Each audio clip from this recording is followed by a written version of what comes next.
Doctor Luis Fernando, bienvenido a la Hora de la Verdad. Muchas gracias por atendernos. Hola, muy buenos días. Gracias por la invitación. Un saludo muy especial para todos los oyentes. Doctor Luis Fernando, veíamos con grave preocupación hace unos meses la baja de calificación que nos hacían las calificadoras de riesgos y pensábamos que estábamos a puertas de sufrir algo muy parecido con Moody's, pero vaya sorpresa, ha mantenido la calificación a Colombia. ¿Qué significa esto para términos prácticos y como consecuencia de qué se da el concepto de Moody's a Colombia? Pues así es, recordemos que hace algunos meses tanto Fitch como Standard & Poor's habían tomado la decisión de quitarle el grado de inversión al país, a la nación. Esto quiere decir que la perspectiva de riesgo se había aumentado, producto, por supuesto, de todos los efectos de la pandemia, y esas dos agencias de calificación de riesgo consideraban que no era oportuno continuar dando una recomendación para invertir en nuestro país, una decisión, por supuesto, muy desafortunada, que generó aumentos en las tasas de interés, en el costo de endeudamiento de la nación y por ende, por supuesto, para el resto de personas y empresas en el país. Moody's, por su parte, no había hecho ningún pronunciamiento y cuando llega la decisión de ayer, básicamente lo que dice es que va a mantener el grado de inversión para Colombia, esa agencia de calificación de riesgo, y cambia la perspectiva que estaba en negativa y la pone en estable. Es decir, que en el corto plazo Moody's no va a reducir ese grado de inversión, quitarle esa calificación de riesgo a nuestro país. ¿Por qué la diferencia en opinión? Básicamente Moody's llega un poco tarde, por supuesto, pero incorpora un elemento muy importante que fue la reciente aprobación de la reforma tributaria. Esa reforma que nosotros estimamos le va a generar recursos adicionales cercanos a 1% del Producto Interno Bruto del país. No resuelve todo el problema, el nuevo gobierno tendrá que hacer algunos ajustes adicionales, pero sí es un paso muy importante justamente hacia la consolidación de las finanzas públicas y el inicio de esa reducción del déficit fiscal y la reducción, por supuesto, de la deuda pública. Así que el contexto de la decisión de Moody's es ese, es un reconocimiento a un manejo serio, responsable por parte del gobierno, por parte también, por supuesto, del Congreso de la República, que aprueba una ley de reforma tributaria que resuelve una parte muy importante del problema. Y también un compás de espera, hay que decirlo, no hay que ser tampoco complacientes con esta noticia. De todas formas, Colombia ha perdido su grado de inversión por parte de 2 de las 3 agencias de calificación de riesgo, así que todavía tenemos un camino por recorrer, tareas por hacer para poder, ojalá, en el corto plazo, retomar definitivamente ese grado de inversión para el país. Lo que tenemos ahora claro es que, bueno, las perspectivas económicas van mejorando, pero hay algo que preocupa y que pudiera en alguna manera corroborar el mal momento económico que hemos tenido por cuenta, primero de la pandemia, que ha sido muy difícil de superar en términos económicos, y segundo, por el paro criminal que prácticamente quebró una cantidad importante de compañías en Colombia en casi 3 meses. Pero seguimos hablando de un déficit fiscal importante, ¿no? De unos cerca de 93 billones de pesos. ¿Esto no puede afectar la perspectiva de crecimiento, doctor? Pues mire, un tema crítico acá hacia adelante va a ser justamente la consolidación de ese déficit fiscal. Es natural que en el contexto de una crisis tan profunda como la que tuvimos el año pasado, una crisis sanitaria y una crisis económica, que el gobierno hubiera reaccionado aumentando el gasto público. Ese es el rol fundamental de la política fiscal, gastar cuando se debe gastar, que es justamente cuando hay crisis económicas.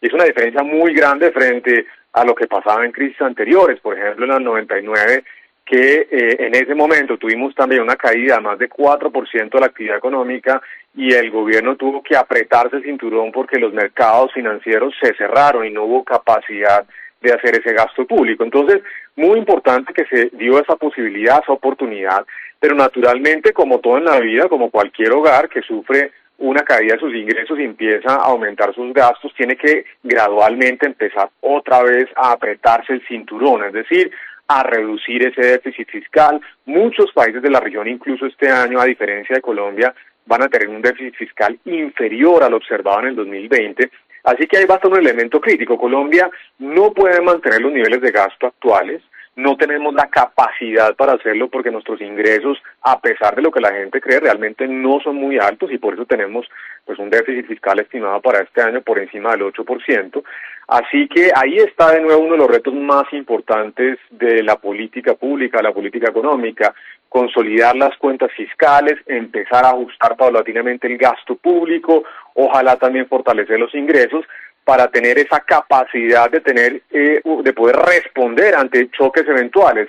Si llega un choque el próximo año, probablemente la economía colombiana va a sufrir, pero la política fiscal no tiene un espacio grande para poder responder. Así que ahí está el elemento fundamental, iniciar esa consolidación de las finanzas públicas para poder de nuevo darle esa tranquilidad a los inversionistas locales e internacionales de que Colombia está actuando de manera muy responsable. Doctor Mejía, yo quisiera preguntarle, ya que también estamos entrando en época electoral y sin lugar a dudas el próximo presidente de nuestro país le va a tocar lidiar en buena parte con la reactivación económica, con la consolidación de nuestras finanzas y, como usted ya ha mencionado, con muchas reformas y modificaciones. ¿Qué consejos le puede dar a ese futuro presidente? ¿Qué le espera al país? ¿Qué medidas podría tomar de rapidez? Y sí, ¿qué necesita hacer Colombia para salir adelante? Pues mire, lo primero diría yo que la principal preocupación, no solamente del nuevo gobierno, sino también ya del gobierno del presidente Duque, que está, pues por supuesto, terminando su último año de gobierno, es la recuperación del empleo. Ese debe ser el elemento fundamental, porque las buenas cifras de crecimiento económico en este año todavía no se han materializado en mejoras sustanciales del mercado laboral. Todavía, fíjense, estamos por tasas de desempleo que están por encima del 12%. Colombia, antes de la crisis del COVID, ya estaba con tasas de desempleo por encima del 10%, muy por encima de las tasas de desempleo que uno observa en países pares de la región, Brasil, México, Chile, Perú. Así que ese es el elemento fundamental, porque el empleo es la fuente primordial de ingreso para los hogares y esa va a ser entonces la fuente de reducción de los niveles de pobreza que fueron tan altos, casi el 43% del total de la población, producto justamente de esta crisis. Sin embargo, también hay una agenda muy importante de reformas, ¿no? Y esto lo vuelvo a relacionar con el tema del mercado laboral. Colombia antes de la crisis ya tenía tasas de desempleo por encima del 10% y tasas de informalidad laboral por encima del 60% en el total nacional. Entonces, si queremos que en la salida de esta crisis Colombia tenga unas cifras del mercado laboral mucho mejores, tasas de desempleo por debajo del 10%, formalidad laboral para la gran mayoría de colombianos, pues naturalmente vamos a tener que implementar reformas importantes, profundas, en el funcionamiento de nuestro mercado laboral, en el funcionamiento de nuestros esquemas de protección social, para poder dinamizar la economía y, como lo digo, garantizar ese aumento sostenido en las cifras de empleo, que es la fuente esencial de ingreso para los hogares en el país.